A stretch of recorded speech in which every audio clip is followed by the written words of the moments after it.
이번 주에 우리는 사무엘 상하기의 결정의 말씀에 왔습니다. 너무나 아주 귀하고 공급이 넘치는 이러한 결정에 왔습니다. 먼저 일부 메시지에서 란 형제님의 서두의 말씀에서 결정의 이러한 말씀에 이러한 모든 말씀들을 다 물론 라이프 스터디에 다만 반복하는 것이 아니라 하나님의 말씀의 내재적인 이러한 핵심을 열어준다고 말씀했습니다. 다시 말해서 성경 전체의 조망, 하나님의 신약 경륜의 조망의 빛 아래서 이러한 사무엘기 상하 안에 있는 이러한 결정, 12개의 결정을 추출해서 우리에게 이렇게 보여주었습니다. 모든 메시지의 결정들이 다 귀하고 보배롭고 탁월한 결정들입니다. 사무엘 상하기의 라이프 스터디는 1993년 제가 그곳에 주님의 긍휼로 참여했습니다. 그래서 겨울 훈련 집회 때 사무엘 상하기의 말씀을 해방하셨죠. 저 개인적인 체험에서도 그 말씀이 나로 그 다음에 94년경에 NIM의 훈련을 가게 한 아주 결정적인 이러한 말씀이었습니다. 우리 모두에게 이러한 사무엘기 상하는 라이프스터디뿐 아니라 결정의 말씀에서도 이러한 핵심적인 우리의 체험 안에서 이러한 전환되는 그러한 말씀 내용이 되기를 원합니다. 먼저 우리는 이 메시지의 제목을 함께 선포를 하겠습니다. 사무엘기 상하의 중심 사상과 사무엘기 상하에 계시된 신성한 삼일성. 첫 번째 메시지는 사무엘기 상하의 중심 사상과 거기에 계시된 신성한 삼일성에 관한 제목입니다. 물론 이 메시지의 중심 내용은 세 항목으로 되어 있죠. 제목에 있는 것처럼 첫 번째 항목은 중심 사상이고, 두 번째 항목은 신성한 삼일성이고, 세 번째 항목은 현재의 상황, 그리고 오늘날의 우리의 필요가 무엇인가에 대한 이렇게 해서 세 중점으로 구성되어져 있습니다. 이 메시지가 우리가 들어가기 전에 우리는 여호수아, 사사기, 룻기, 그런 다음에 사무엘 상하기가 있습니다. 다시 말해서 이스라엘의 이러한 역사기의 기를 다루고 있죠. 지난번에 우리가 여호수아, 사사기, 룻기, 특별히 사사기를 우리가 이스라엘 역사를 볼 때에 통치의 방면과 또한 경배의 방면과 도덕적인 방면에서 모두가 다 이스라엘의 타락된 상황을 보여주었습니다. 이스라엘 백성들에게는 하나님의 행정이 없었고 통치가 없었고 그들은 각자의 소견대로 행한다고 사사기를 마치고 있죠. 그리고 이러한 경배에 대한 혼돈 분열이 있었습니다. 단지파와 이 실로에 있는 이러한 장막과의 경제, 이 어떠한 경배의 혼돈입니까? 그리고 도덕적인 방면에서는 간음이 성행하고 살인사건이 일어나고 아주 후반부에서는 이스라엘과 베냐민과의 이러한 끔찍한 이러한 전쟁이 또 있었죠. 이러한 상황, 암울한 상황 안에서 하나님께서는 그분의 경륜의 성취를 위하여 생명 안에 있는 한 가정을 안배했습니다. 그 가정이 바로 오늘 누굽니까? 엘가나와 한나. 엘가나와 한나의 이 가정은 이러한 혼란 상황에서도 하나님께서 정하신 생명의 노선 안에 남아 있었습니다. 우리가 이 내용을 잘 아는 것처럼 이러한 엘가나와 한나는 단독적으로 개인적인 이러한 삶을 이렇게 사는 자들이 아니었죠. 주님의 신성한 삼일성의 역사로 말미암아 하나님의 주권적인 다루심 아래서 그러한 한나의 혼이 억압받는, 그래서 그 한나가 억압된 혼 안에서 통곡하며 그의 영을 쏟아내는 이러한 부담, 이것이 바로 하나님께서 이러한 부담이었죠. 사실 그 시대의 하나님은 정말 어떤 방면에서 가난한 상황에, 궁핍한 상황에 빠져 있었습니다. 그래서 이러한 한나를 격동시킨 것은 바로 하나님의 마음 안에 있는 것이었습니다. 그래서 이러한 한나의 기도를 통하여 이러한 사무엘을 얻기를 원하는 것입니다. 이러한 한나는 이 하나님의 이러한 동력에 함께 동참한 자였습니다. 우리는 이 한나의 동력을 볼 때에 정말 이러한 이 사무엘기 상하의 중심 사상은 바로 하나님과의 동력입니다. 어떻게 우리가 하나님께 동력해 드리는가? 다시 말해서 이것은 바로 육체 대심의 하나의 원칙이죠. 이 내용이 우리가 첫 번째 요점입니다. 로마서 1번을 함께 선포해 보겠습니다. 사무엘기 상하의 중심 사상은 하나님의 경륜이 성취되려면 사람이 하나님과 동력해야 한다는 것, 다시 말해서 육체 대심의 원칙이다. 사무엘의 출생은 전적으로 한나가 하나님과 동력한 것에 관한 것입니다. 그 당시에 이러한 엘리의 제사장 직분은 낡아지고 진부해지고 이러한 기울어져 가고 있었습니다. 하나님께서는 이러한 상황 가운데서 새로운 시작을 갖기를 원했죠. 그래서 이러한 한나를 예비했습니다. 그래서 한 면에서는 하나님은 이 한나의 태를 닫으셨고, 또 다른 한 면에서는 한나를 화나게 하는 이 옆에 한 사람을 두었죠. 이로 말미암아 한나는 사내아이를 달라고 주님께 아주 강하게 기도했습니다. 그리고는 그 기도의 내용의 핵심은 뭡니까? 오 만군의 여호와님, 만일 여호와께서 참으로 이 여성의 고통을 돌아보시고 사내아이를 주신다면 이 아이의 일생을 여호와께 바치고 그의 머리에 삭도를 대지 않겠습니다. 다시 말해서 나시린으로 서원하겠습니다. 이러한 기도를 일으켰습니다. 하나님의 주권적인 안배이죠. 하나님께서는 이 땅에서 그분의 일을 수행하시는 길은 사람의 동력입니다. 그분은 마음대로 홀로 스스로 하는 그런 시기들이 아닙니다. 물론 그런 때가 있었죠. 하나님께서 창조할 때 3일 하나님께서 이러한 회의를 거쳐서 모든 것을 창조하고 이루어냈습니다. 그렇지만 지금은 사람을 창조한 이후에 사람의 동력이 아니면 하나님께서 어떤 일도 행하실 수가 없는 것입니다. 그래서 이러한 한나의 기도의 동력이 하나님과 함께 움직임을 갖게 하는 것입니다. 그래서 이러한 사무엘을 얻어서 그 사무엘을 한나의 그 서원에 따라서 엘리의 제사장의 그 보호 아래 두었습니다. 오늘날 이러한 한나의 사례는 오늘 우리 모두에게 다 이러한 시대를 전환하는 참다운 기도가 필요하다는 것을 보여주고 있습니다.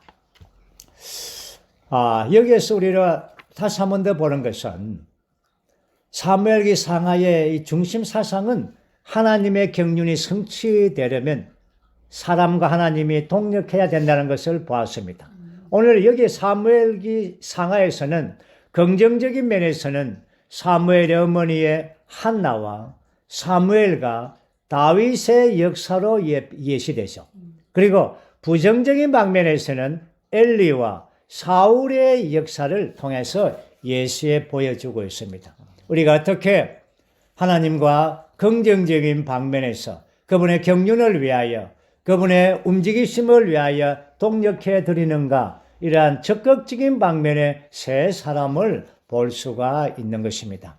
그래서 결국은 이러한 하나님과 동역하는 사람들의 특징은 그 땅에서 이러한 좋은 부분들, 좋은 땅의 소산들을 이렇게 체험하고 누리는 것입니다. 물론 개인적으로 그 땅의 소산을 체험하고 누리는 것. 다시 말해서 오늘 신약의 용어로 말한다면 청량할 수 없는 모든 것을 포함하신 그리스도를 좋은 땅이신 그리스도 안에서 그분 자신을 누리고 체험하고 획득하는 것을 말하고 있습니다.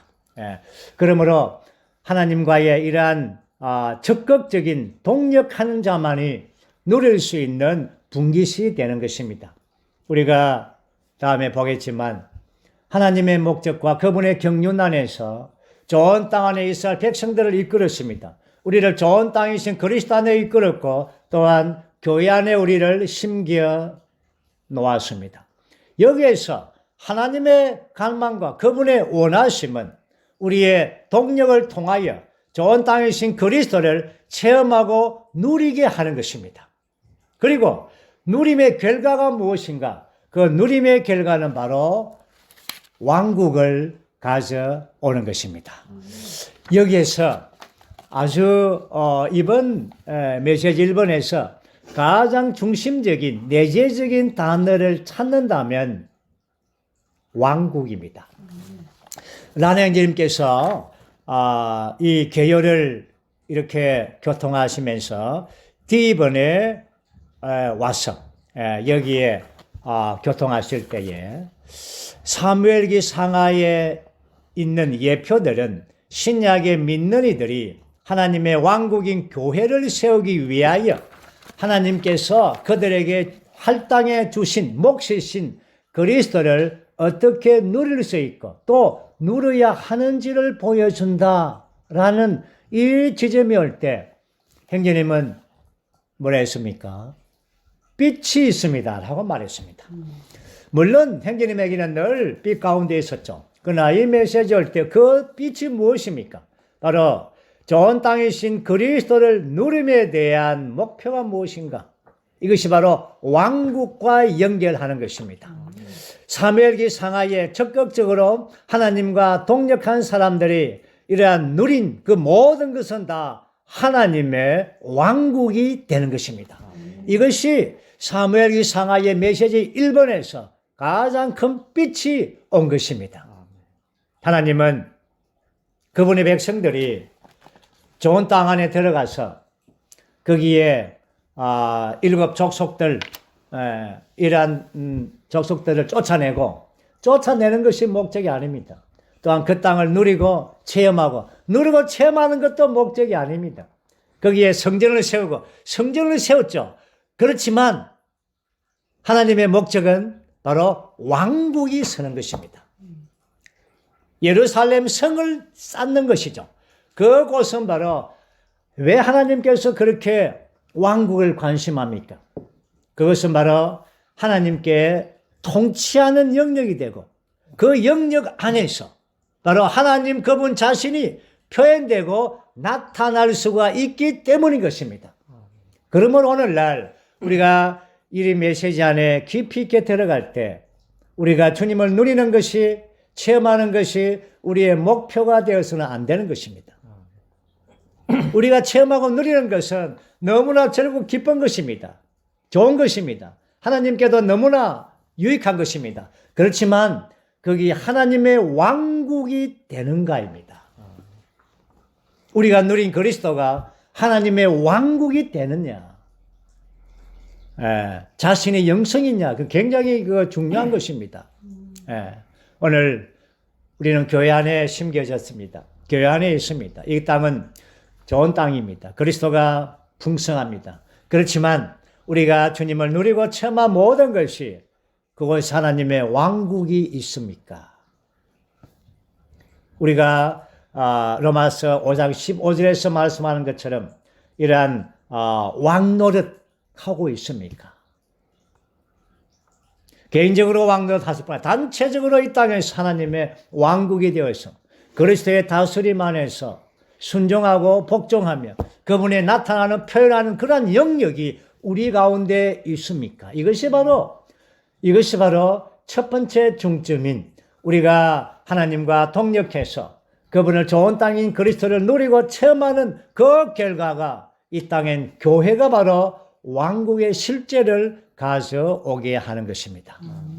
이제 좀 더 깊이 우리가 볼 수 있는 것은 이 두 번째 중점인데, 두 번째 중점은 신성한 삼일성에 통하여 그 안에 또 깊은 이 왕국의 내재적인 부분을 우리가 보게 될 것입니다. 그러면서 이번 우리가 한번 선포해 보죠.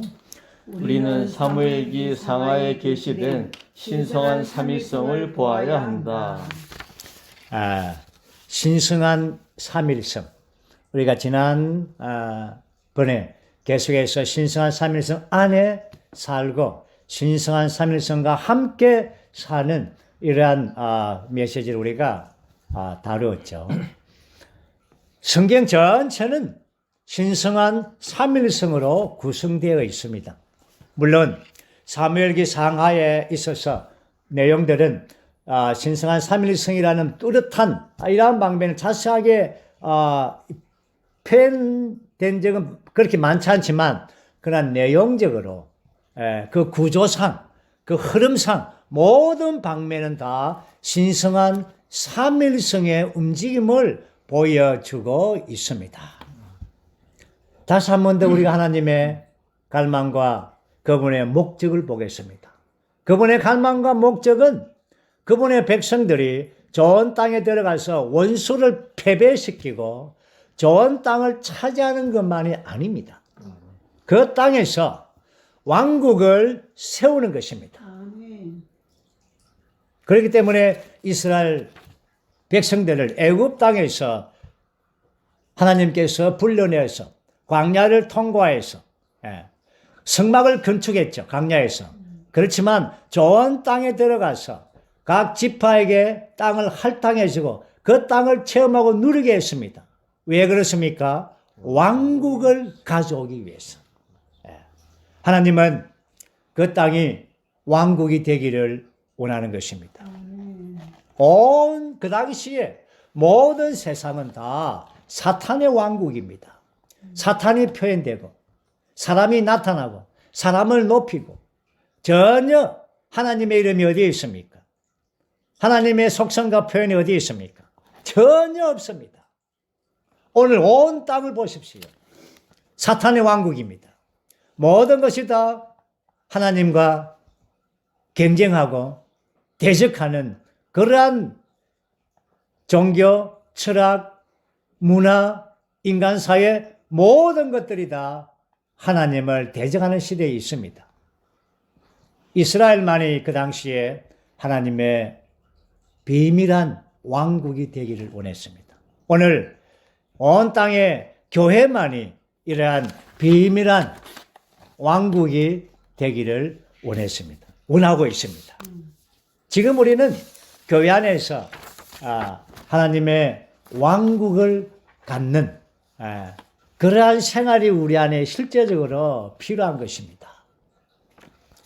사무엘은 정말 놀라운 사람이죠. 우리가 구약의 수많은 이러한 인도자들, 왕들의 이러한 사람들을 보았지만 사무엘과 같은 사람은 참 없었습니다.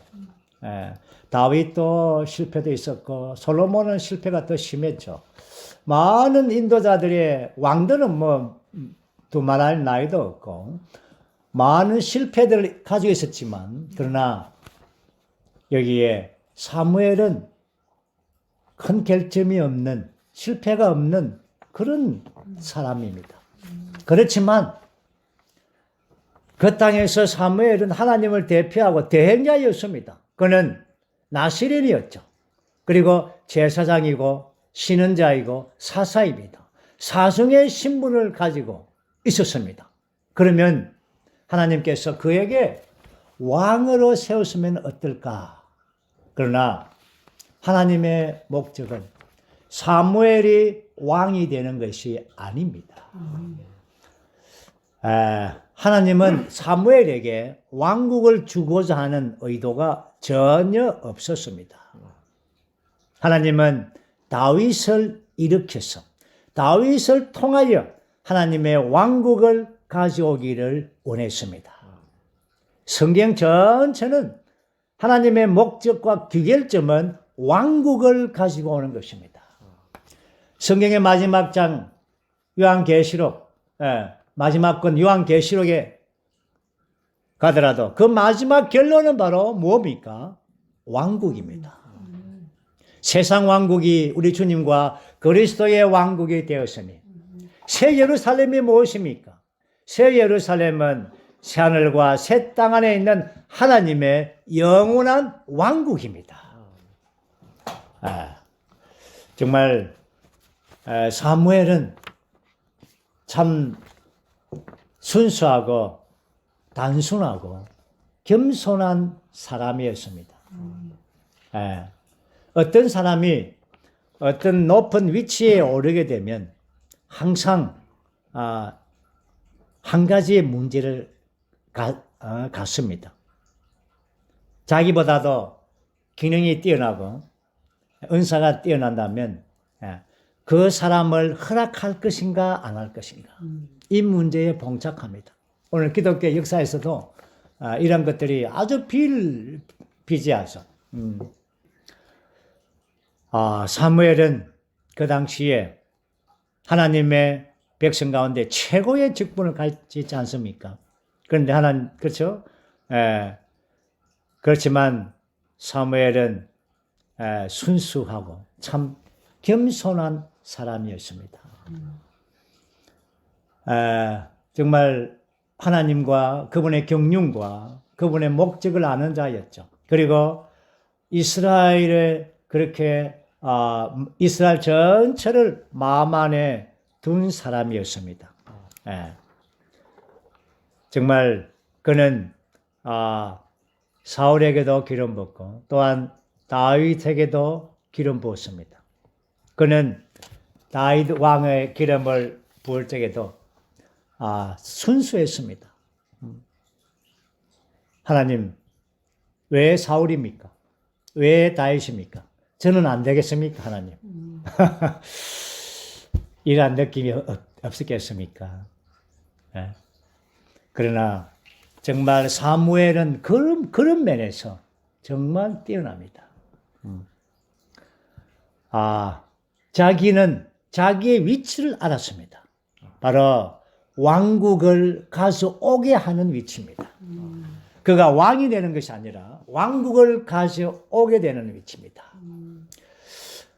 그래서 이러한 왕국을 가져오는 이러한 많은 방면에서 신성한 삼일성이 함께 역사했다는 것입니다. 우리가 앞에서 본 것처럼 사무엘기 상하 1장에서 이러한 신성한 삼일성의 이러한 움직임, 주님의 주권적인 손에 의해서 한나를 통하여 사무엘을 가져온 것, 이 모두가 다 신성한 삼일성의 움직임입니다. 그리고 사무엘이 다윗에게 기름을 부을 때, 그 또한 신성한 삼일성의 움직임을 통하여 기름 바르고 왕국을 가지고 오는 것을 볼 수가 있습니다. 저는 이 말씀 사무엘상 16장 말씀에 한두 구절 읽어드리겠습니다. 16장 1절 말씀 보면 여호와께서 사무엘에게 말씀하셨다. 나는 이미 사울이 이스라엘을 다스리는 왕이 되는 것을 거절했건만 너는 얼마나 오랫동안 사울 때문에 슬퍼하느냐. 이제 너의 뿔에 기름을 채우고 가거라. 내가 너를 베들레헴 사람 이새에게 보낸다. 내가 그의 아들 중 한 사람을 나를 위한 왕으로 선택하였다. 하나님의 그래서 사무엘이 베들레헴에 가서 이새의 아들 8번째 아들 다윗에게 기름을 바릅니다. 여기서 신성한 삼일성을 볼 수가 있죠. 여호와께서 하나님 아버지가 나오고 그 다음에 뿔에 기름을 채우고 기름은 바로 그 영을 상징하죠. 그리고 바로 그리스도를 상징하는 것은 그 뒷부분에 2절 말씀 끝에 보면 너는 암소 한 마리를 끌고 가서 여호와께 희생 제물을 바치러가 왔다. 희생 제물, 암소이신 희생 제물, 바로 희생 제물의 실제이신 그리스도를 말하고 있는 것입니다. 그러므로 여기에서 기름은 하나님의 영을 예표하고 희생 제물은 암소는 바로 그리스도를 예표하죠. 또한 말씀하시는 분은 여호와 하나님이십니다. 그러므로 여기에 신성한 삼일성의 움직임은 뭘 가져왔습니까? 뭘 가져왔습니까? 왕국을 가져옵니다. 왕을 왕이 있어야 왕국이 있는 거 아닙니까? 그래서 다윗 왕을 이끌어온 것은 신성한 삼일성의 움직임에 의한 것입니다. 그리고 이제 우리는 세 번째 중점은 란행제님께서 이 말씀을 하실 때에 로마서 3번을 말씀할 때에 행제님은 무거운 부담이라고 했습니다. 왜냐하면 이것은 오늘날 우리의 현재의 상황과 우리의 어떤 방면이기 때문에 그렇습니다. 함께 3번을 선포하겠습니다. 우리의 현재의 상황과 오늘날의 필요는 원칙상 사무엘 시대의 상황과 필요와 동일하다. 아멘. 이러한 사무엘기 상하에 나오는 이러한 한나의 이야기, 그 다음에 사무엘의 이러한 이야기들, 모든 것은 다 이스라엘의 역사의 일부이지만, 그러나 계시의 방면에서는 이것은 전적으로 신약에 있는 우리 모두의 필요를 위한 것입니다. 한나가 한 것처럼 우리는 하나님의 목표를 위하여 유력한 기도를 드리는 것이 긴급하게 필요한 것입니다. 또한 사무엘은 이러한 자격을 갖춘 자였죠. 이러한 이스라엘 백성들의 모든 혼돈을 다 끝내고 왕과 왕국을 이끌어온 이러한 사무엘 같이 이러한 자격을 갖춘 자들이 지금 이 시대에 긴급히 필요한 것입니다. 지금 시대는 팬데믹의 시대이죠. 하나님께서 사탄을 통하여 이러한 팬데믹의 상황을 허락했습니다. 여기 하나님의 주권과 지혜와 이러한 방면들이 그 손길 안에 있습니다. 우리는 이 손을, 하나님의 주권적인 손을 존중합니다. 이제 우리의 필요는 한나처럼, 사무엘처럼 이러한 이 시대를, 이러한 교회 시대를, 왕국 시대를 전환하기 위하여 이러한 긴급한 필요가 있다는 것입니다. 다시 말해서 이스라엘 백성들을 통하여 하나님은 왕국을 갖기를 원했습니다. 이 시대의 교회를 통하여 하나님은 왕국을 가져오기를 원했습니다. 원하고 계십니다. 지금은 이러한 왕국의 실체를 체험하고 누리지만, 그러나 하나님의 갈망은 그 왕국이 이 땅에 실제적으로 가져오는 것입니다. 왕국 시대가 도래하기 위한 것이죠. 교회 시대에서부터 왕국 시대로 이 시대의 전환을 위하여 우리는 한나와 사무엘과 같이 하나님과 동역하는 자들이 필요한 것입니다. 이러한 한나의 이러한 이 유력한 기도, 그 다음에 사무엘의 이 자격 갖춤, 이 두 방면을 우리가 체험해야만이 이 시대를 전환할 수가 있는 것입니다. 우리가 여기에 있습니다. 란행제님이 이렇게 말씀했죠. 여기에 있는 사실만으로 우리는 사무엘에서 조성시키고 있다고 했습니다. 우리는 이러한 자매 집회로 있지만, 그러나 우리는 여기에서 사무엘과 같이 시대를 전환하기 위하여, 자격을 갖추기 위하여 우리는 이러한 이 말씀으로 조성하고 이 존재가 되고 시대를 전환시키는 사무엘들이 되기 위하여 우리가 여기에 있는 것입니다. 이제 우리는 결론적으로 C번을 우리 함께 선포하고 마치겠습니다. 오늘날 삼일 하나님은 우리와 연관되시어 우리 안에서 운행하시면서 그분의 뜻을 성취하시고 그분의 목적을 이루시며 그분의 마음의 갈망을 만족시키신다. 우리가 이것을 보는 것은 매우 중요하다. 우리가 이것을 깊이 있게 내재적으로 이 이상을 보기를 원합니다. 그런다면 우리의 생활은 이러한 변핵될 것입니다. 우리는 이 시대의 쾌락과 유익과 이 시대에 점유하는 사는 자들이 아닙니다. 우리는 신성하고 비밀한 영역인 하나님의 왕국 안에 있으며 또한 하나님의 왕국을 기다리며 하나님의 왕국을 가져오기를 기도하고 소망하고 또한 그 길을 열어드리는 자가 되기를 원하는 것입니다. 이것이 이 메시지 안에서 정말 우리를 향한 하나님의 마음에 깊이 있는 중점이라고 생각합니다. 주님을 찬양합니다.